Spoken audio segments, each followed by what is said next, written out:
Welcome to the Gruber Morning Show. This is the EV podcast, and at 11 o'clock, we'll be switching over to Tesla Roadster podcast. I'm Pete Gruber. I'm Mark Schaffner. Good morning. Welcome, everybody. And today we've got some interesting headlines. The one behind us here, for example, is Apple going to gobble up Rivian and Fisker and Toyota? Yeah. Nissan. I think it was Fisker and Nissan. Very intriguing. I'm looking forward to talking to it. About it. I think that consolidation now might be a ripe time for consolidation, and but we'll get into that one. Yeah. So breaking news, guys. Tesla factory in Berlin evacuated. Arson attack on the transformer station near the factory. Blackout. Production interrupted. What that was just wild. I was reading the news, just a half hour ago. It's just now breaking, and apparently some left-wing militant, I just call them terrorists, but they call themselves an environmental group. I don't know why they call that. Have set fire to a large transformer and a high voltage power line in Germany near the Tesla plant. And in so doing, they actually cut power to large portions of the plant itself. Mm-hmm. And this was an intentional, of course, terrorist act. And the group is classified, again, as left-wing extremists known as the Volcano Group. They've claimed responsibility for an attack on this power supply. And the protests that they're attached with is against the U.S. car manufacturer. In fact, they're quoted as saying, "We have sabotaged Tesla today." And the Brandenburg police currently suspect arson, and the State Protection Unit of the State Criminal Police has begun an investigation. Well, and they talk about how they're very proud to have stopped the production of 6,000 monster trucks and vehicles, and it's craziness. What Tesla is projecting at this point is that production will be stopped for several days, most likely the rest of this week, and they do not expect it to start again until next week, according to plant manager Andre Thierig, who made that statement this morning. The economic damage of this is high nine-figure range as a result of the production stop. Well, I had to do some mental math to figure out how much that was, and then it makes sense because the company now, Tesla, produces more than 1,000 vehicles a day in Grünheide or at this Berlin plant. Sure, and with those kind of numbers, the Tesla stock took a big hit after hours as well. That's currently down about 5% just because of this particular terrorist attack. Right. Now, of course, Elon had to weigh in on this, and he did. And on X, he says, "These are either the dumbest eco-terrorists on Earth or they're puppets of those who don't have good environmental controls or goals." He says stopping production of electric vehicles rather than fossil fuel vehicles is extremely dumb. Oh, it really, really is. And so to me, my first thought on this is, okay, I'm going to get this straight. In the name of protecting the environment, especially the forest that's around the Tesla plant, people are setting fire to a large transformer located in the middle of the forest. Right. And, my only take on this is possibly it is a reaction to the fact that so many frogs, or was it snakes, were displaced. Yeah, snakes and lizards. Snakes and lizards during the construction of the factory. And but it looks like we've got people chiming in. Ray Johnson, welcome, Ray. Welcome back from YouTube. He says, "Good morning from Reno, Tahoe. Survived the Sierra Nevada blizzard of 24. Thanks to all you do." Well, you're more than welcome. And, we've got a Tesla Roadster that was supposed to be picked up going to Vancouver Island. And it turns out at the last minute, we had some error codes that we needed to clear. And we thought, how are we going to do this now? The transporter drove all the way here to pick it up and all that. It turns out he got snowbound up in the Reno, Tahoe area, and he won't be here till the end of the week. So that was a serendipitous event. Absolutely. I've seen some pictures from up there. Ray, you have my respect for being up there. Several feet of snow on top of homes, on top of cars. Yeah. It honestly, it looks like a ski slope with moguls. It doesn't look like homes and cars. Really? Yeah. It's pretty amazing. Highlander on YouTube also says, "Hey gang, kindness is always free. P.S. to Pete. Beat. The old Plymouth Roadrunner. Oh yes, back to these environmentalists or this volcano group. Their logic doesn't make sense to me. They're trying to shut down production of the greenest car factory in Europe, probably. Good point. Making one of the greenest cars on Earth today, so that they can produce more fossil cars? Is that what they're trying to do? I mean, it's on par with the voluntary human extinction movement. Now, for those of you who aren't familiar with that particular environmental group, they're advocating for the extinction of humankind as the only means of saving the environment. Wow, that makes a lot of sense, doesn't it?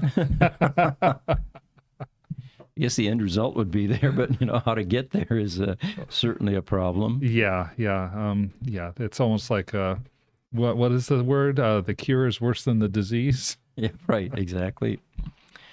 All right. It looks like China's automobile exports jumped 47.4% year to year this January. This is there's some other news that is currently percolating, which is that EV sales are down globally. So this is pretty remarkable if China was able to, increase during this time period. Yeah, I'm still not sure if I buy the idea that EV sales are down. That's almost like the U.S. government having budget cuts. Yeah. Are you really cutting your budget, or are you simply not increasing at the rate that you wanted to increase? And I think the latter is true in this case too.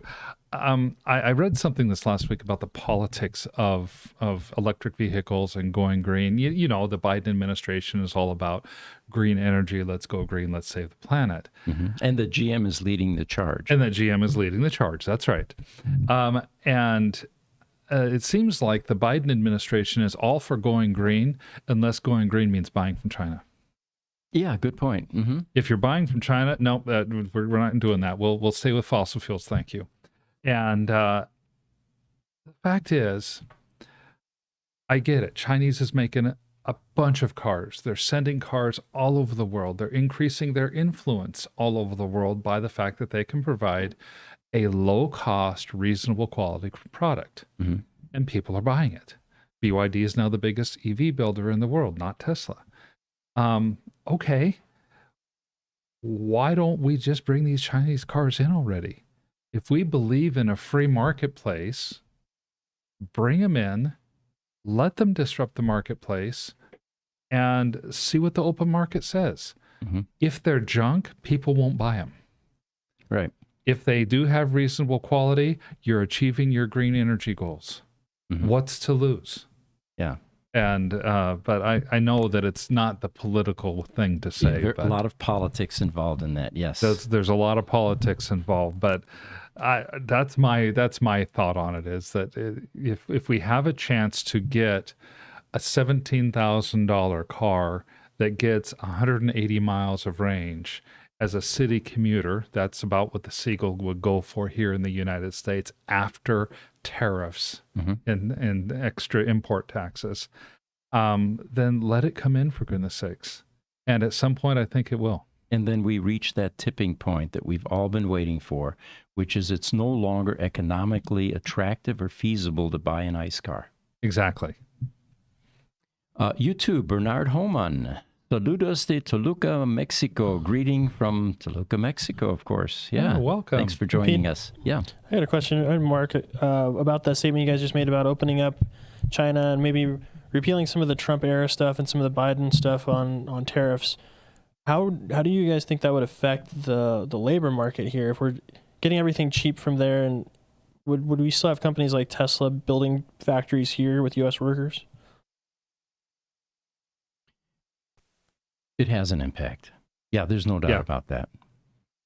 It does. Yes, I do think there would still be factories here. I think that our electric car makers would, and our auto industry would try to make a way. That's the reason it's not going to happen, though. We've got industry interests aligned with both Joe Biden and Donald Trump, who are probably going to be our two nominees for our next president, all standing together against trying to bring Chinese product into the United States. So politically, it's not going to happen. But I see that, yeah, there'd be a big ripple effect across this, and that's a deep conversation that I don't think we'd have time to do this morning. You know, we've had these levels of disruption throughout history. As a kid, I remember when you went and bought electronics, it was Zenith, RCA, GE. Those are big names for televisions, radios, consumer electronics. And Japan in the 60s was considered a inferior product. In fact, made in Japan had a very negative connotation. There was even a lot of jokes made about that. That's right. That must be from Japan. And then Japan began to send us product that was superior to the things that were made here. It was newer technology. You know, the old Zenith TVs were handmade, hand-wound. All the components were hand-soldered, highly inefficient. Japan came in with Nakamichi, Panasonic, Sony, all the brands that eventually began to dominate the home audio market. And they were well respected. They were better than, the American-made stuff. Right. The Japanese learned how to get quality right. Of all things, they went to Richard Deming, who is an American-born person who actually set up quality assurance controls and taught the Japanese his quality assurance controls because the Americans wouldn't listen to him. Is that right? Yeah. It was one of the courses I had to take on quality assurance in some of my college career. So the stigma that used to exist, made in China, is somehow inferior. The little trinkets and the things that you buy at the dollar store. That's not the type of product that China is interested in flooding the globe with. Cars, for example. And if they truly were inferior, they would quickly be drummed out of business. Yeah, that's an excellent point, Pete. And the approach that China has taken to making their electric vehicles has been kind of the opposite of the U.S. approach as well. In the United States, Tesla has defined the approach for making EVs. Start with a super expensive, very niche car to prove your concept, and then work your way down from there. China did exactly the opposite. Their first electric vehicles typically were no-frills taxis and other things like that were super cheap to buy, but were also super cheap to produce. They've learned how to cheaply build electric vehicles, and now they're going into building better quality and not just being cheap. Yeah. And these tariffs oftentimes have a negative impact. They stifle creativity. We'll report on this. We don't have all of the details yet, but there's a company called Electromechanica, which made a little solo 3-vehicle EV. Yes. They're here in East Mesa. We were just there buying some production equipment. They are closing down a 325,000 square foot production facility where they were importing and finalizing these 3-wheelers. And this story has not yet been corroborated, but it looks like the reason for the demise of this 3-wheeler was the tariffs were just unbearable. And according to one of the individuals we spoke with off the record, they were more than the MSRP. I can't imagine how that's even remotely possible. But currently, there are hundreds of these 3-wheelers that are being crushed, just like the GM EV1 in 1994. I saw hundreds of them. They're beautiful little cars. Well built, definitely eco-friendly, single passenger, by the way, and 80-mile range, commuter cars, basically. And for no better reason than the tariffs are too high, and they're now going to recoup all their tariffs by crushing them. These cars are going to meet an untimely death.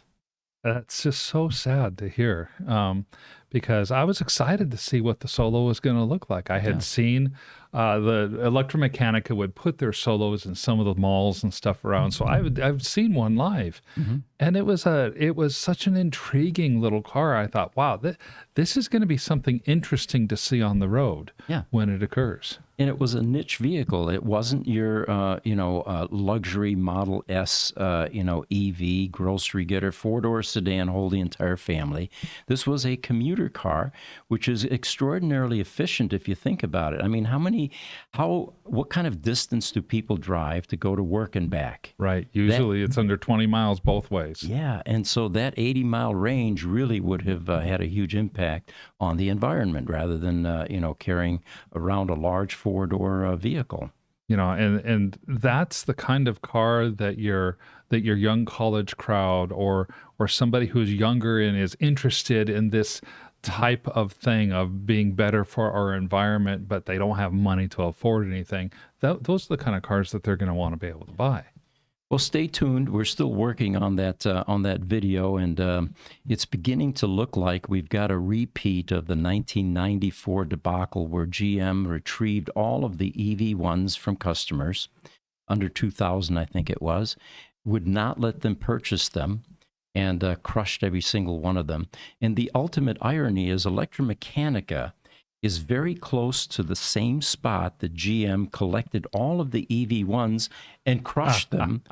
And eventually they built a high school on that property. And to preserve the historical aspect of this event, inside that high school in Mesa, Gilbert, wherever it is, there is a large mural in their cafeteria with pictures of the EV1s and being crushed. That is... I hadn't thought of that. I know about where the Electromechanica facility is at, and you're right. The Electromechanica facility is within 1 or 2 miles of the old GM proving grounds, which is where all of the EV1s ended up meeting their end of life. Yeah. All right. Wow. So YouTube Highlander, he says, don't be surprised if an owner of a brand new Cybertruck shows up at your shop. They'll mention my name, the Highlander. They would like a shop tour. Well, thank you. That will be actually the second person or third. Remember the one that... Yeah, we had the one at night that we didn't get to see. Yeah. Highlander, we had somebody stop by this last week, and they had a Cybertruck. Hey, Jesse, if you can pop up a picture, it's 0 first and then 1. And you'll see a Cybertruck that is wrapped in what's called Laguna Blue that showed up. We did a podcast that's also out on our YouTube channel with the owner. Dr. Jay Larson was kind enough to bring his truck by, even let me drive it. And I got to tell you, I was never quite sold on the Cybertruck until I got in it, drove it, and experienced it, and it changed my mind completely. It did. Yeah. That's interesting to know. It's 90% joke and 10% serious. I say it's a Lego brick on wheels, because it just kind of has that look. But standing up next to it, seeing the four-wheel steering that gives it a nice tight turning radius, I thought that's kind of a cool vehicle. That definitely is interesting. So when I first got into vehicle, it was very Spartan, minimalistic. All I saw was a screen, basically, and you really had to learn how to drive it.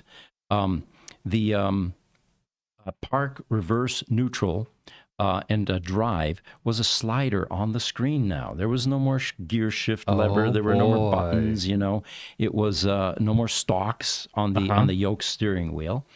And in fact, the owner had not yet figured out how to do one thing. I think it was turn on the windshield wiper, which, by the way, looks like it's about 4 feet long. Yeah, it's the it biggest does. windshield wiper I've ever seen. So I get in the car. That was the first thing. It's very minimalistic. I start to drive it. And I realized this thing drives like a construction vehicle. It's massive. It's heavy. It is. It's just like a military vehicle. Sure. Until you blip the throttle a bit, and then you realize it has the performance of a supercar. It has like instant torque, instant pickup. Then driving it, I had to make a U-turn. Went down Deer Valley Road. And I thought, you know what? This is a pretty big vehicle. I don't know if I'm going to be able to make that U, Yeah. So I made sure there was no oncoming traffic so I'm not blocking the intersection. I took that yoke wheel and I was prepared to do a number of, turns. Yeah. A quarter turn. The rear wheels also turn. And I made that U-turn with room to spare. Wow. And then the final thing about this vehicle while you're driving it feels, of course, extremely massive and heavy, but incredibly responsive, but it was as smooth as a Mercedes. It was just, it was unexpectedly different than anything I've ever driven before. That's so interesting to know about. It looked very intriguing. I saw the Spartan interior on it and thought, wow, that's going to be something to have to learn how to deal with, because you're right, there were no stocks on it. There was no gear shift, no way to see how you actually communicate with a vehicle to get it drive. So you like the steer by wire then as well? It takes some getting used to. But yeah, I mean, my first experience with it was I would be intrigued. I'm a race car guy. Yeah. I like to feel what's going on with the vehicle. So I'm not sure how I'm going to warm up to, this new way of driving. But yeah, because steer by wire, you obviously can't feel how the vehicle is going because it's not connected. Right. But so here's the second picture, and here you can see the size of the Cybertruck in amongst Tesla Roadsters. And we usually have about 50 of them inside this vehicle alone. And it was pretty remarkable to see that vehicle in amongst its early brethren, Yes. Michael Manning, who we've had on the show a couple times, he took just 2 or 3 pictures. And but his pictures tell such a good story. And he has a picture of the Cybertruck parked right there with the reflection of the orange Roadster in it and the sunlight coming down. And it's like the newest with the heart and soul of the oldest one, and it's a sports car at heart. That picture tells a story. Yeah, and I loved it. Yeah, Mike is our master mechanic, and like most great photographers, they are able to see things that other people don't see. And Mike always, comes up with these spectacular shots. He is a talent. There's no question, because I was there taking pictures here and there just because I wanted to have it to remind me. He walked up and showed me one picture. I'm like, oh, I got to have that. Yeah. I took a picture. You told the story. Right.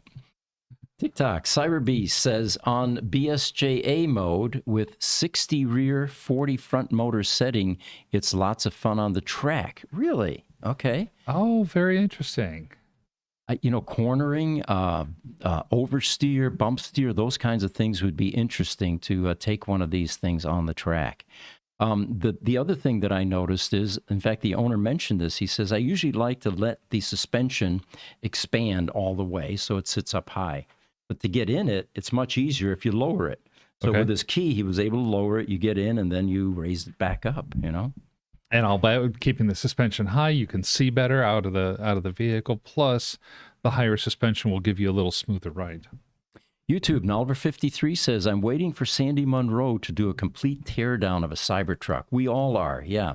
The thing that didn't escape my notice was it's a 48-volt architecture, and we would love to have, dived into the truck and do some reverse engineering, but Dr. J. Larson, I don't think would have tolerated that. I don't think he would have very much. One thing Dr. Larson mentioned that I was there and heard, he said, yeah, I've had a Ford in the past with the long bed, and they're 5.5 foot long beds. And it's like I can't lay down in it. It's my head will bump up against one end and my feet before I can stretch my feet.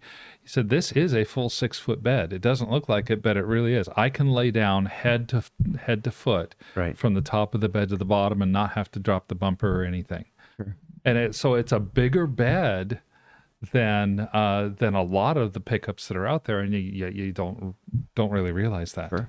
There are things you have to get used to. For example, if you're used to using your rear view mirror, which I think all of us are, If you put the tonneau cover down, you won't be able to use that rear view mirror anymore. You now have to use the screen. Yes. And it took me a year or so of driving my Model S's before I actually felt comfortable relying on the screen when backing up. You know, it's just not something that I was used to. I like the mirrors on the sides and on the rear view. But I think this next generation is going to teach us some new things. I think so too. I also think I remember my son sitting next to me in my Model S. You know, every once in a while that it has a glitch, for lack of a better way of saying it. Your software doesn't respond quickly. And he was freaked out that I was backing up and the backup screen wasn't on. I'm like, well, but I have mirrors. Right. The fallback. Number of people chiming in. TikTok, Cyberbeast, thanks for joining us. Sorry, Baja. Oh, yes, instead of BSJ. Okay. And then Cyberbeast on TikTok as well. He said, why did Ferrari McLaren never think about steer-by-wire? You know, I don't know if they never thought about it. I'm sure that there are some technical challenges. In fact, the Cybertruck also has an adjustable drive-by or steer-by-wire, depending on the speed that it's going. Right. And all of that has to be factored into firmware somewhere. And I'm not sure that that the companies mentioned really had their software act together well enough to incorporate something like this into their vehicles. And that's a good point, because you just mentioned it. All you had to do is turn your steering wheel a quarter of a turn, and you were slow, so it had hard turned already. Right. If you had been going 40 miles an hour, I guarantee you those wheels would not have turned nearly as much. Right. YouTube, Stephen Rose says, I have ordered a Cybertruck. I'm not a big fan of wrapping a vehicle. What are your thoughts of painting the Cybertruck versus wrapping? You know, the first comment I would have there is, it depends on how well traditional paints would bond to this type of stainless steel metal that is supposed to be something above and beyond normal stainless steel. Right. I think if you can get it properly primed, I don't see why there would be a problem with painting it. Personally, I kind of understand Steven's idea, though. A well taken care of paint job, even here in our harsh desert environment, may end up lasting you a lot longer than a wrap would, because even the best wraps are, 7 or 8 years before they start to fade and cause problems. And a good paint job that's with fairly minimal maintenance could last 15 or 20 years. Sure. And, you know, looking at, we didn't spend a lot of time doing any kind of, like reverse engineering with the Cybertruck. But the thing that stood out to me was the sharp angular lines, flat surfaces, 90-degree angles, for example. And in the front, someone pointed out, well, if it was an apocalypse time, you could probably, kill zombies with this thing, because the front fenders came to a sharp right angle, end. Sure. Yeah. And I thought about how the wrap people were able to wrap around that with a very small panel gap at that point. But yeah, there are definitely going to be some challenges, I think, finishing these trucks with anything other than leaving them stainless steel. Yeah, I think there will be as well. I think the painting idea, if you go to a good quality paint shop, you'll probably pay around the same as you would for a good quality wrap on the vehicle, and you might get better longevity out of it. So I think, personally, I think it'd be a perfectly fine idea. So what do you guys think of these new headlines that are now percolating? Apple buying Rivian, Nissan potentially buying Fisker. It's on the surface, it seems to make a lot of sense. Of course, there's nothing concrete yet. Right. And even Wall Street is not yet responding to these rumors, because that's what they are right now. But does it make sense, I guess, is my question. Well, when you think about in the last week, Apple finally announced that they're giving up on their car. Yeah. It's been 10 years plus. I still don't have it. Now the words are coming out that there has been internal fighting inside of Apple about the direction they want to take. And, too many cooks in the kitchen is what I would call it, the way that I read it. I hope this happens at some level. Just think. Rivian right now, they're a company that is building out. They make 60,000 cars a year or somewhere close to that. They're building their second factory. They're going to expand their capacity. They've already proven they've got a quality product that sells. But their one potential issue is cash burn. Are they going to have enough cash to survive until they're actually profitable? Not just gross profit. I'm talking net profit here. And that's an open question. Yeah. So a big behemoth with some hundreds of billions of dollars in cash reserves, Apple, comes in, buys up Rivian. Now what? I think it's a great idea.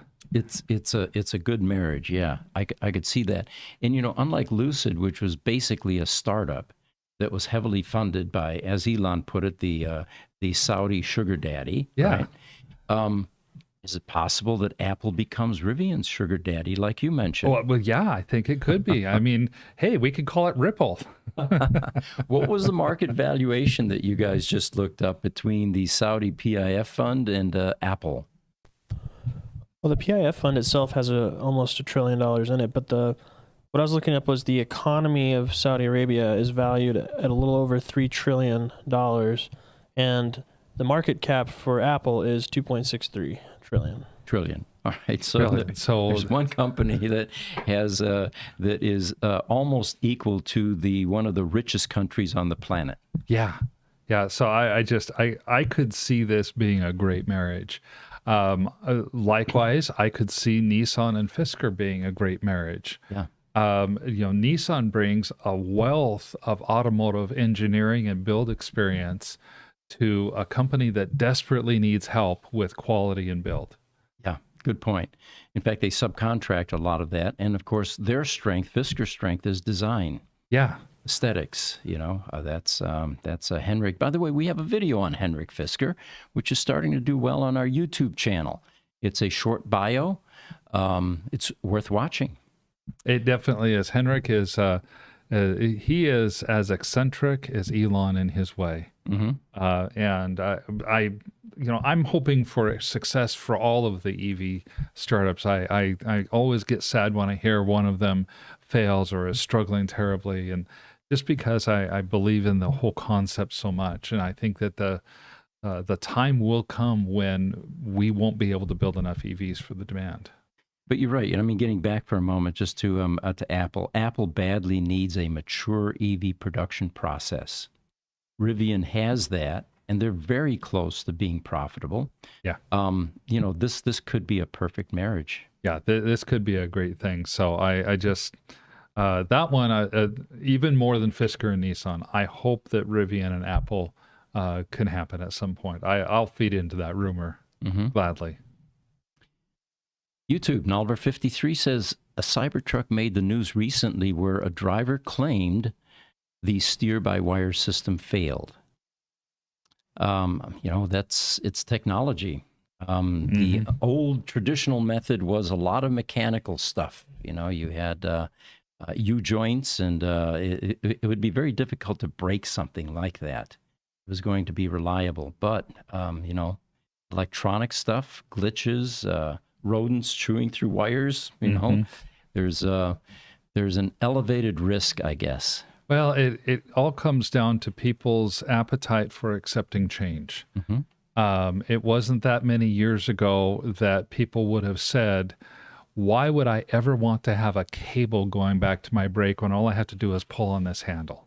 Right. And they didn't like the change that it represented.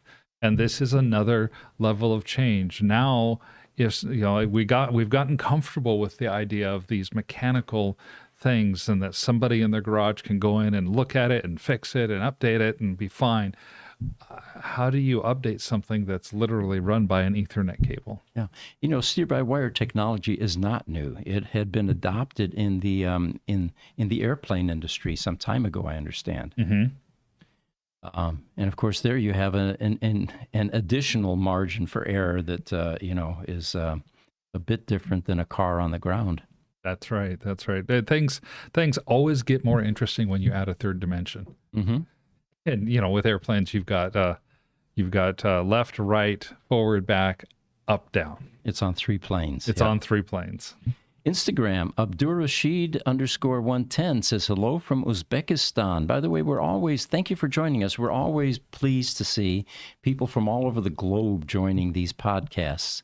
It's amazing to us what kind of reach the social media content has typically. Absolutely. And if, depending on where in Uzbekistan you are at, I would recommend you check 80edays.com and see if where you're at in your country is going to be anywhere close to where Rafael de Mestre is going. He is taking his roadster on a journey around the world again. VIN 507, yes, very famous roadster. Yeah, and I believe Uzbekistan is one of the countries he's going to be driving through fairly soon on that trip. Worth checking out.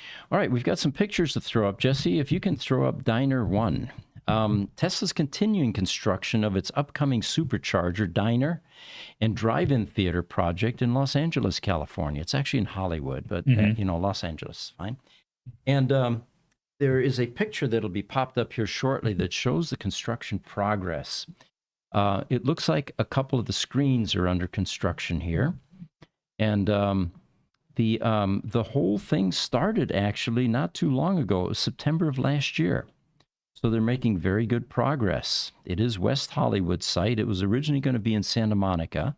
You can only imagine what property costs are in those areas. One of our customers just said something like $1,000 a square foot or something like that. Oh my gosh. Yeah. Holy cow. So this is quite an investment, and it looks like Tesla's passionate about this whole concept.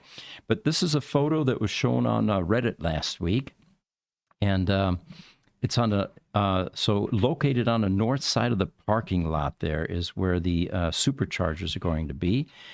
A screen is expected to be constructed on the western side and north side, both of which will be playing clips from some of the best movies of all time, according to Elon. The actual address, if you're interested in taking your drone down there and getting some social media content, is 7001 West Santa Monica Boulevard. And making good progress, it looks like. I'm going on vacation to California this summer with the family, and we've decided that unlike usually we'll go to Disneyland, but this time we're going to do a little different. We're going to go to Universal Studios. Okay. And I looked this up this morning and thought, well, where is this at? Okay, is it close to where we're staying or far away? It's kind of far away. It's about 50 miles. But then I found out that it's actually on the route to Universal Studios. Okay. It's only about 2 miles south of the Universal Studios location. So we're going to have to drive some 50 miles or so to go to Universal Studios. I might try to stop by here. That is a must go to. Yeah, if nothing else, I hope it would be done. I kind of doubted if this is where they're at as of a week ago. But even if they're not totally done, go stop by, take a few pictures, see what it looks like. Mm-hmm. This is a multi-level diner, by the way. There's going to be a section up on top that is open, and it looks like 3 tiers, 3 levels. The restaurant is called Millaway's, and that's after the restaurant at the end of the universe in Douglas Adams' novel, The Hitchhiker's Guide to the Galaxy, which apparently is one of Elon's favorite books. So yeah, definitely going to be a landmark once this is done, and the Tesla faithful, I'm sure, will be picking out this supercharger location, preferring this to others in the area. Oh yeah, I mean, it's how many hours you're going to have to wait just to get into the parking lot to supercharge. And speaking of waiting, one of the comments on this post was, "Can't wait to see the Optimus robots waiting the tables there." Yes, definitely. All right. One of the first people to flip a Tesla Cybertruck was interviewed, and they covered a number of topics, including how much profit they actually made on the sale. And we'll talk about the restrictions that Tesla imposed here in a moment, but apparently this truck was resold at the Mannheim auction for $244,000 in the past couple of weeks. And so this particular magazine tracked down the seller and got an interview. And what he shared was there were actually 2 that were flipped. And he's fully aware of Tesla's no resale policy.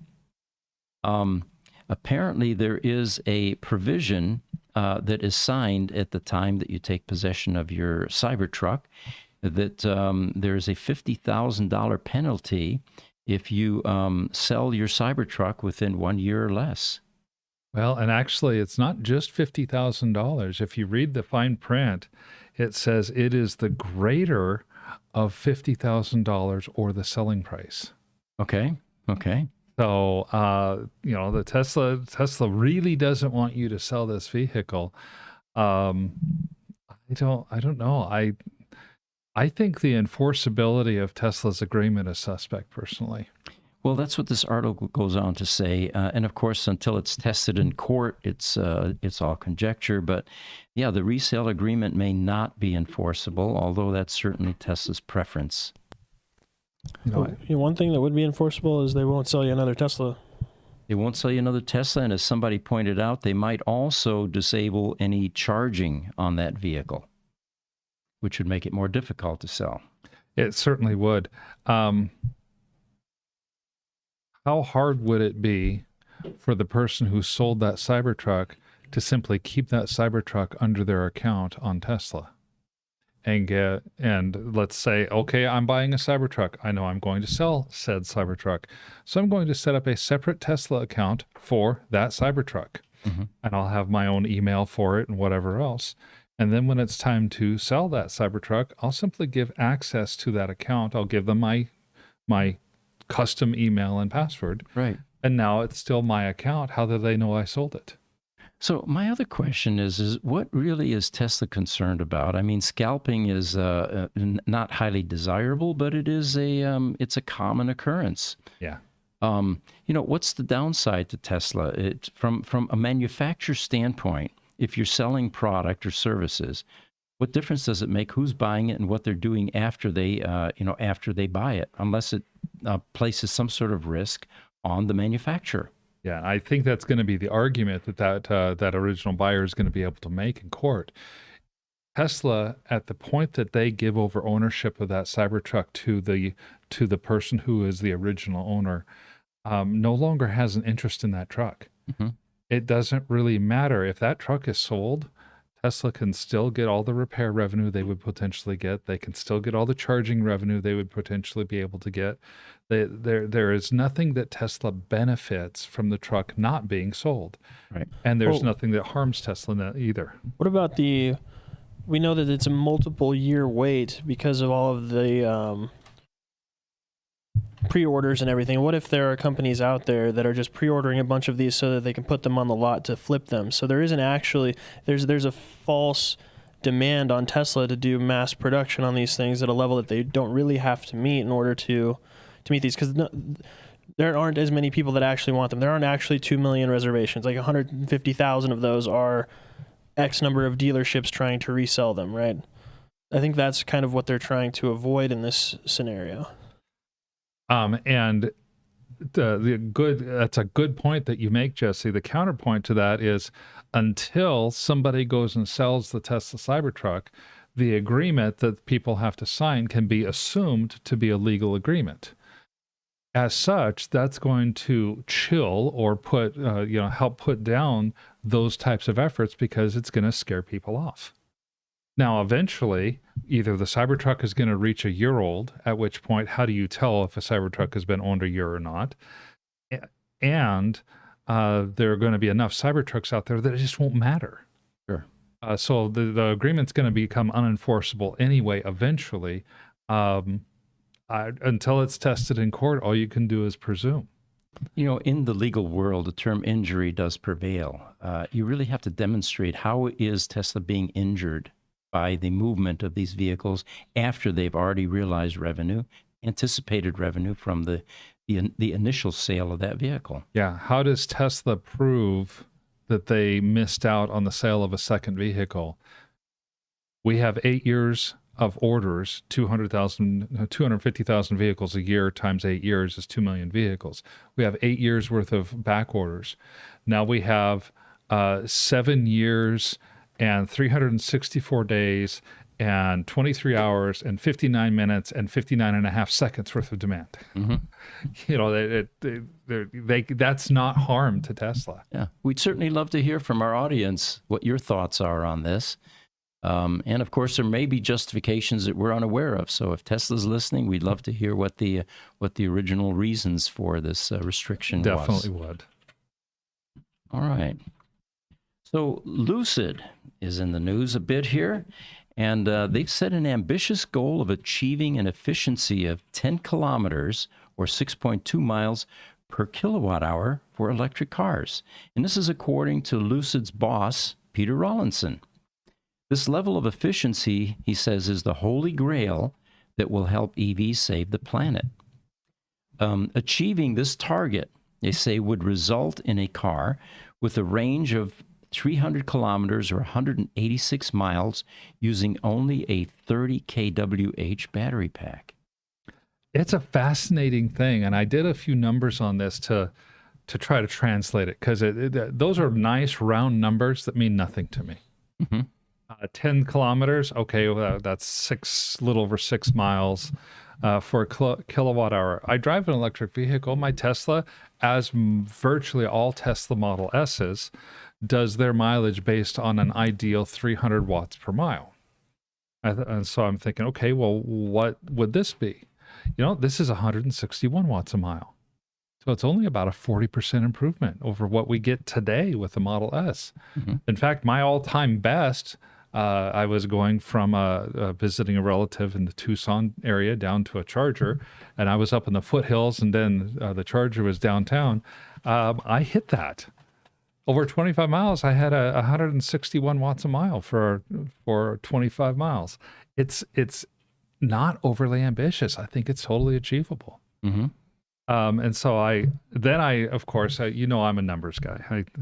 So I thought, okay, well, last week we talked about numbers going down, cost of raw materials going down. Lithium is down 90%, nickel is down 50%. You know, and we also know, because we are a manufacturing company, Gruber Communication Products manufactures cables. In a lot of manufacturing environments, about half of your cost is materials and half is labor. So I'm going to throw that assumption out there too. Long story short, with better efficiency and lower raw material costs, you could take a $20,000 battery and turn it into about an $8,500 battery and get the same range. Mm-hmm. That's some real dollars.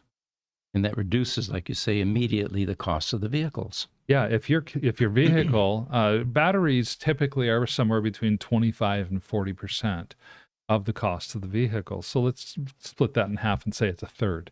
So your $60,000 vehicle now is suddenly a $48,000 vehicle. Mm-hmm. That's pretty amazing. Yeah. It looks like Stephen Rose is chiming in regarding what we were talking about previously, the restrictions on reselling a Cybertruck within the first year. He says, I am glad Tesla is not allowing the trucks to be resold within a year because Elon has tried to keep the prices down. Why should a scalper come in and make a profit? Well, yeah. You know, Stephen, that's exactly the point. That's why we see this. Tesla's not the first one to do this type of thing. That might be Tesla's strongest argument, is that there's potentially legal precedent to anti-scalping. And they just don't want to see people paying $500,000 or $1 million for a car. I think of last year, the Girl Scout cookies, the little raspberry chocolate cookies. They were so good, though. They were so good. The raspberry. But you could find them if you could find them, you would have to find them on eBay, and you were paying up to $250 a box for these silly things. Wow. Cybertruck now is, I think there's a few of them. One's listed, I just saw this morning, for $287,000. So it's more than, one and a half times the cost or something. Wow. Yeah. So it's so I get the logic. I just don't know that it's legally defensible. Yeah. I don't mind that Tesla's put that in. I think it'll scare a lot of people off. That's okay. Mm-hmm. You know, that's completely fine if they do that. But the fact is, I don't think their overall demand long term is going to be hurt that badly by having a few Cybertrucks that sell for really high prices. No, not with all those pre-orders and backed up, pent up demand. Yeah. So, Elon. One thing we haven't talked about yet is Elon talking about Tesla's appreciating in price, going up in price over time. Yeah. Do you remember that one? It was many years ago, I believe, and I think reality has convinced everyone that that is not going to be the case. Yeah, it's if I remember right, and well, I looked it up, so unless my Chat GPT is wrong, thank you Chat GPT for this. 2019, he was saying this in a podcast that he expected with the context was, hey, once your car has full self-driving, why would it ever depreciate? Your car is only going to get better over time. It should increase in value over time. Mm-hmm. Okay, that makes sense. Now for the Roadsters, that reality is true. Roadsters have increased over time. If even though you're not going to see a Roadster today for about 150,000, I think is what they typically sold for. Your typical Roadster today is now going to fetch somewhere between 75 and 110. Still, how many years ago was it that we were buying Roadsters for $15,000? Yeah. And they're back up to 110. And continuing to increase. In fact, in our next podcast, in 5 minutes or so, when we close this one down and then switch over, we're going to be talking about Roadster valuation some. There's one on Bring a Trailer right now, which before this podcast started was sitting at $80,000. And it's a nice optioned Tesla Roadster. But yeah, the prices began to tank a bit, and it's because of supply and demand. Yeah. There were just a lot more people selling over the last year than we've ever had before. But that's beginning to straighten out a bit, and we're starting to see the market begin to return a bit. It'll be interesting to see how this Roadster does on Bring a Trailer.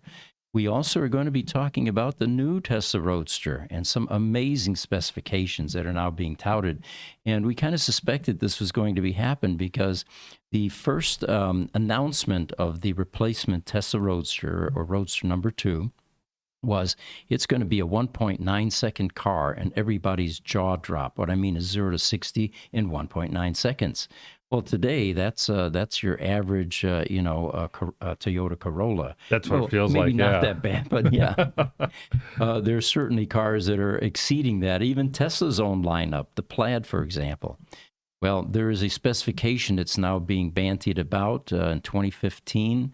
Apparently, the commitment is that this car will be available, and they may not even call it a car anymore because this thing might be aerodynamic and hover off the ground a bit. So it will be, and we might, come listen to us in another 8 minutes or so.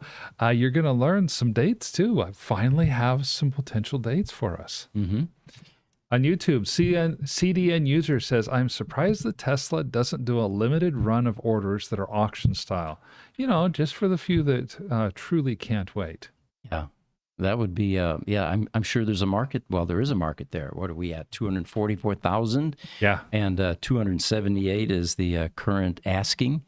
And I wouldn't be surprised if that thing gets snapped up. I agree with you, CDN user. I don't know why. More places, not just Tesla, when you have something that's in super high demand, why the original sellers don't do more of this. Right.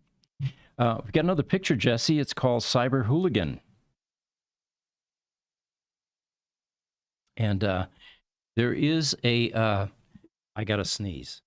Let me see if I can get rid of my sneeze. What do you do on a podcast when you have to sneeze? Well, probably what I just did, which is change the subject, and the sneeze went away.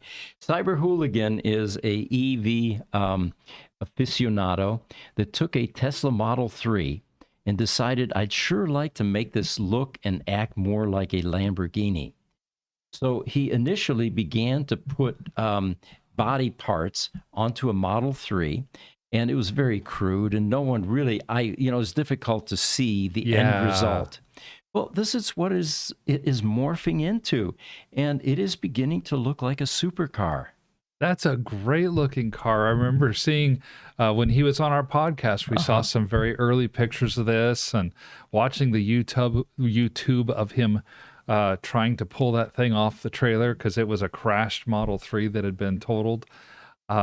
This is impressive. I really like what I see here. So this is the latest iteration, and those of you interested, he's very active on Instagram. He has a few 100,000 on Instagram at the time he was on our podcast, and also YouTube. So Cyber Hooligan, and you can see what this Model 3 has morphed into.